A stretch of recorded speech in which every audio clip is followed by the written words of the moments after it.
We are taking a journey back into time today, guys. We're building a retro-themed throwback gaming PC. We're rewinding the clock to about 2010, somewhere around there, and we are going to build a system in the Alienware Area 51 case that can hopefully still hang with today's esports titles. Let's get to work.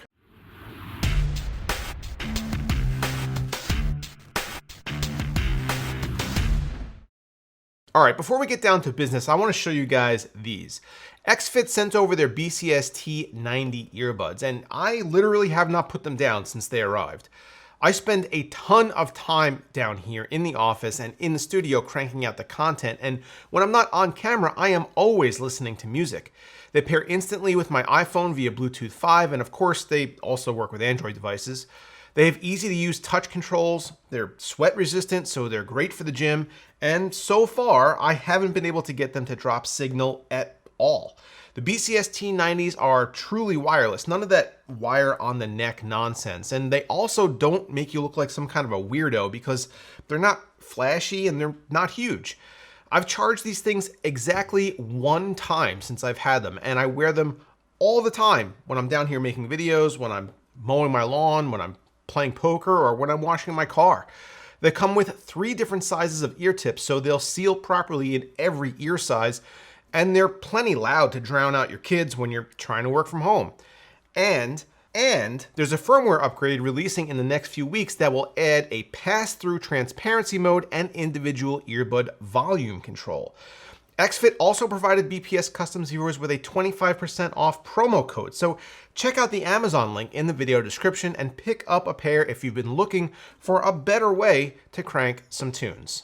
So we might as well start out by talking about the coolest thing on this table, and that is definitely the case. This is the original Alienware Area 51 enclosure. You used to be able to spec these systems out up to $5,000, $6,000, $7,000.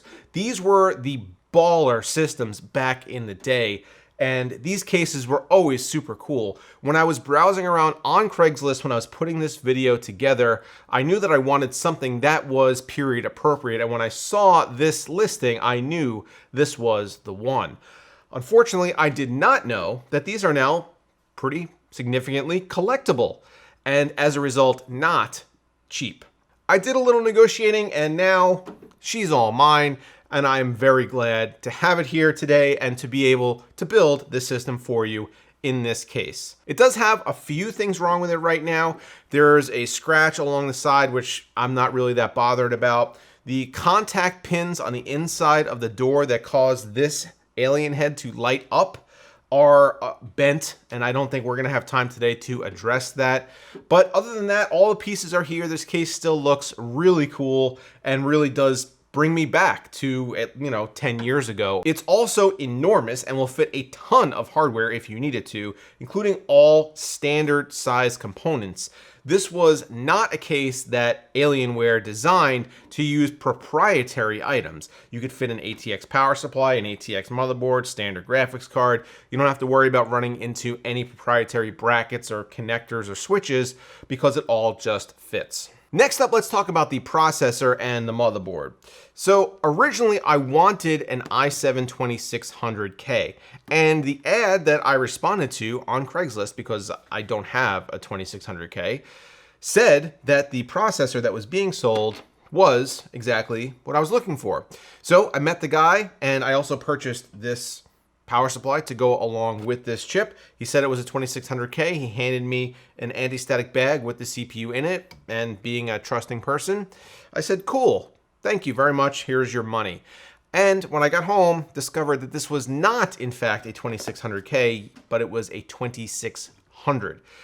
There's not going to be a huge difference in performance between the two. The only real difference was that the K SKU was overclockable. They both still ran at the same clock speed, and we're not going to be overclocking today anyway.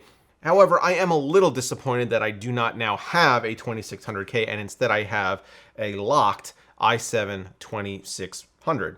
Still should do us just fine. The motherboard that we're going to be using is from ASRock. It's their Z77 Extreme 6. I'm not intimately familiar with this board, but it appears like it is pretty high end.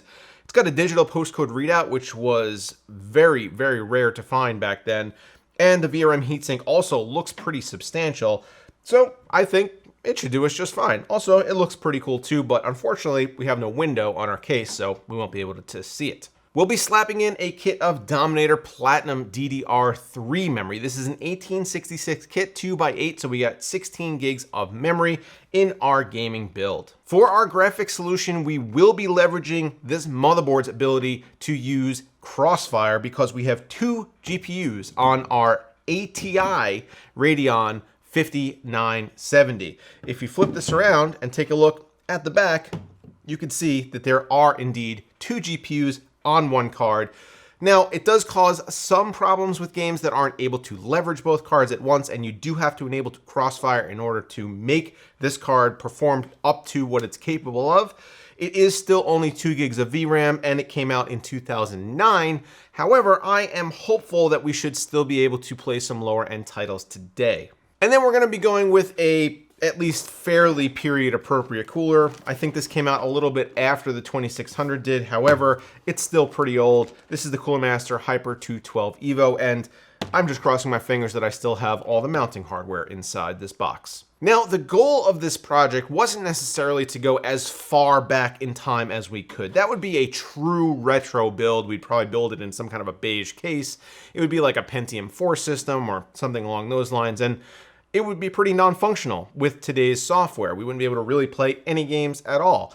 I didn't want that. I wanted to build something that was still a throwback, and this system is about 10 years old now, but could still function under Windows 10, could still maybe play some games, and hopefully we could keep it together as our retro build. And just look at this case. I just want to have this on display in my office. So let's get to work putting this stuff together, and I am excited to see how this comes out.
What a special project this was. It was so much fun to be working with this retro hardware. And even though I know there are going to be people out there that say that this isn't a true retro machine, it is old enough at this point where I still think that it qualifies. After all, most of the hardware is somewhere in the neighborhood of 10 years old or so.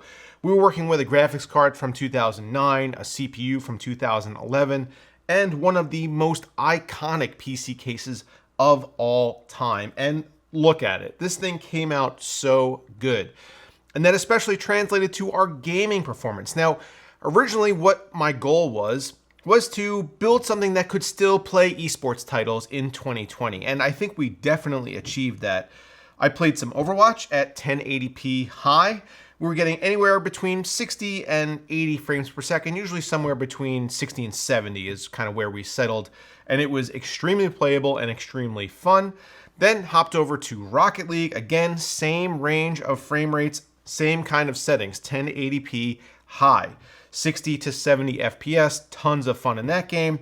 CSGO, I guess, had the most fluctuation in its frame rate, but still generally anywhere in between 80 and 120 frames per second for CSGO, again on 1080p and high settings, extremely playable. Yes, sure, not 300 frames per second like CSGO pros might want to see. Still, for somebody like me who's terrible at the game, it was perfectly fine and definitely playable. And then I wanted to see just how powerful this system really was.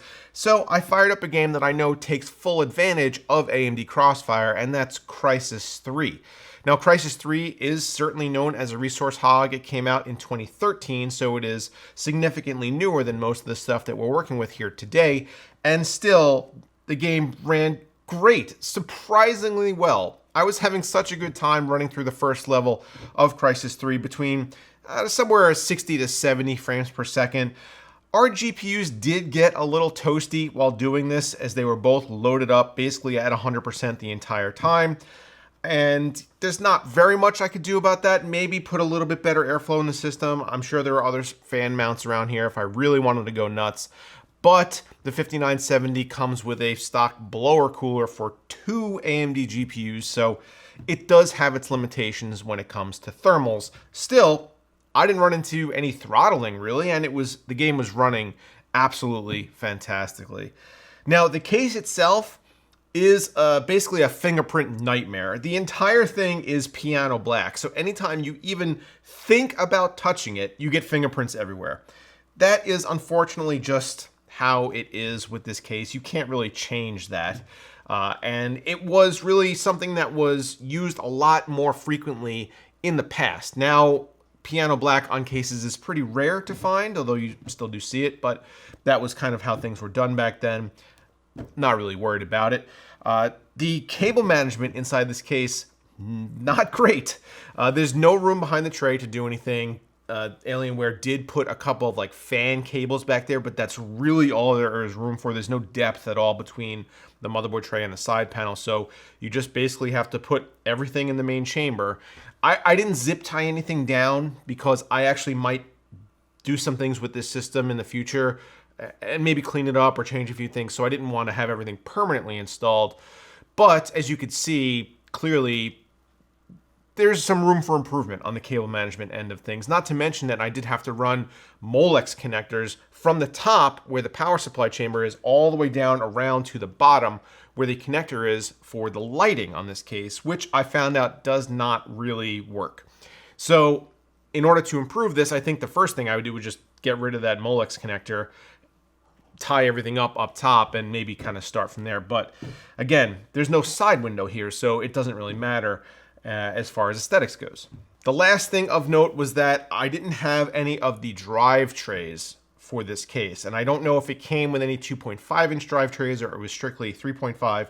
Regardless, in order to mount our SSD, all I did was take a piece of double-sided tape and slap it on the back wall. It mounted just fine, it holds well, and it actually kind of looks pretty cool mounted there, but that's really just what I had to do in order to get a drive in here without it just banging around inside all loose. But in the end, I think we have a very successful throwback gaming build that you can still use in 2020. There are still plenty of games out there that this system will chew through, and a lot of the most popular games are not necessarily AAA titles. Esports, obviously very popular, and this system does very well in all those games, and even stuff like Crysis 3, like we played, is still definitely playable. And I am very happy that I took this project on. And I'll probably just keep this together because it is so cool looking. Thank you so much to everybody who watched this video. I hope you enjoyed it. Get subscribed down below if you did. More content like this coming very soon. We do builds here every week on the channel. So that's about it. That is a wrap for this week's video. Take care, guys. Thanks for watching.